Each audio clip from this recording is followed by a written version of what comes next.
다시 이번 편은 응애와 혹응애의 차이에 대해서 물어보고요. 응애류의 농약과 관련된 문제를 세 문제 정도 내보았고요. 해충에 관해서 주요 해충과 돌발 해충, 2차 해충, 비경제 해충, 즉 해충의 구분에 관해서 문제를 냈거든요. 풀어보도록 하겠습니다. 353번입니다. 다음 중 그림을 보고 옳지 않은 것은 하고 물어봤습니다. 이 그림이 뭘까요? 머리, 가슴, 배가 아니라 전체부, 후체부로 이루어져 있는 응애류입니다. 거기서 입응애가 되겠습니다. 전체부는 두흉부와 머리, 가슴으로 이루어진 부분이고요. 이거를 전체부라고 하고 이 부위를 후체부라고 합니다. 일반적으로 몸통부라고 하고요. 배라고도 하죠. 곤충은 일반적으로 머리, 가슴, 배로 이루어져 있지만은 응애류는 전체부와 후체부로 이루어져 있습니다. 그리고 응애류는 절지 동물문에 속하긴 하지만요. 이게 곤충강에 들어가진 않아요. 절지 동물문 곤충강이 아니라 절지 동물문 거미강에 속합니다. 그 말인즉슨 곤충이 아니다. 이 말은 맞는 말이죠. 전체부와 후체부로 이루어졌다. 거미강의 대표적인 특징입니다. 다리가 4쌍이다. 입응애류는 다리가 4쌍입니다. 근데 이거와 비슷한 혹응애가 있습니다. 혹응애는 다리가 2쌍입니다. 이런 차이가 있어요. 근데 여기서 말하는 건 입응애류가 맞고요. 일반적으로 단식성이 아니라 광식성입니다. 대표적으로 점박이 응애가 있습니다. 이 응애는 소나무, 화렵수 가릴 것 없이 모두 다 가해하는 광식성인 해충입니다. 근데 이러한 특성은 잎응애류의 대표적인 특성입니다. 소나무 잎응애도 마찬가지고요. 따라서 일반적으로 단식성이다가 아니라 광식성이다 라고 고쳐주셔야 됩니다. 답은 3번이 되겠습니다. 이 부분은 필기, 실기 공통으로 나오는 부분이기 때문에 제가 최대한 자세하게 설명하려고 합니다. 354번입니다. 이거는 뭘까요? 이것도 역시 전체부와 후체부로 나눠져 있는 거미강입니다. 그런데 모양이 좀 다르죠. 전에 있던 거는. 이거는 혹응애예요. 혹응애는 다리가 2쌍으로 이루어져 있고요. 일반적으로 기주 특이성을 갖습니다. 즉 이 말인즉슨 단식성입니다. 한 나무만 가해하고 한 식물만 가해하는 그런 특성이 있어요. 1번 보겠습니다. 곤충이 아니다 맞죠? 거미강 응애목에 들어가니까요. 전체부와 후체부로 이루어져 있는 거미강 맞죠? 일반적으로 기주 특이성을 갖습니다. 뭐가요? 혹응애가요. 근데 혹응애는 다리가 4쌍이 아니라 2쌍입니다. 자세히 볼게요. 하나, 둘, 셋, 넷 나누기 2 하면 2쌍이죠. 아니면 절반으로 나누셔가지고 하나, 둘, 2쌍이죠. 그리고 혹응애류는 특이한 게 배털이라고 해서 1배털, 2배털, 3배털 꼬리털이 있습니다. 이 배털이 발달해 있다는 특징도 있습니다. 하나 더 알고 가실게요. 혹응애류는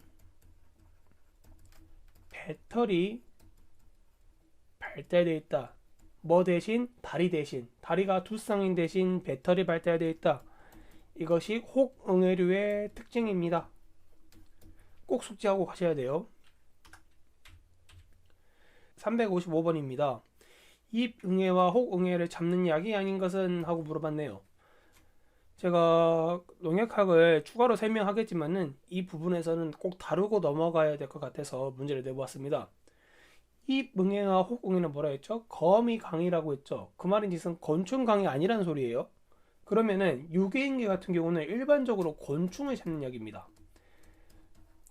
그리고 피레스로이드계와 네오니코노이드계도 역시 일반적인 곤충을 잡는 약이고요. 그런데 이 아바메틴 벤조에이트 볼게요. 이거는 선충이라고 해서 소나무 제선충에도 사용이 되지만요. 곤충이 아닌 거미강을 잡는 응애를 잡는 약으로도 사용이 됩니다. 헥시아족스는요 대표적으로 응애를 잡는 약이고요. 아미트라조소야제, 이거는 옵토파민 수용체라고도 하는데 이 약 같은 경우도 응애를 잡는 약입니다. 일반적으로 응애류는 곤충을 잡기 위한 약으로는 잡기가 어렵다는 게 문제의 핵심 포인트입니다. 따라서 답은 1번이 되겠고요. 이 응애를 잡는 작용 기작이 아닌 것은 하고 물어봤네요. 이번엔 작용 기작에 관한 문제입니다. 방금 전에는 제가 약의 성분에 대해서 제가 설명을 드렸거든요. 근데 이번 편은 작용 기작입니다.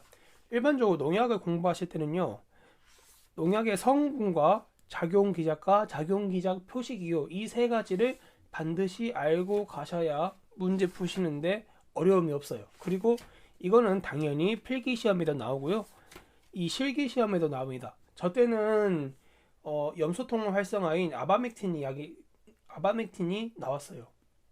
이번에는 무엇이 나올지 모르겠습니다만은 문제 풀어보도록 하겠습니다. 작용 기작이 아닌 것은, 이 응애 혹 응애를 잡는 작용 기작이 아닌 것은 아세티콜린 저해제, 아세티콜린 에스테라제 저해제는 일반적으로 뭐였죠? 1A, 1B 유기인계입니다.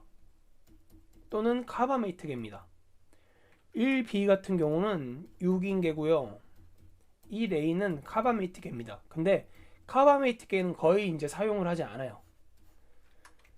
1B라고 알고 가시면 되겠고요. 이것이 유기인계라는 것. 따라서 답은 1번이겠죠? 그럼 나머지도 보겠습니다. 염소 통로 조절 및 활성화. 이거는 뭘까요? 아바맥틴 벤조에이트 수화제입니다. 유기라고 쓰고요. 아바맥틴 벤조에이트다. 응애류 생장 저해제, 헥시아족스에 대한 설명입니다. 10A라고도 하고요. 헥시아족스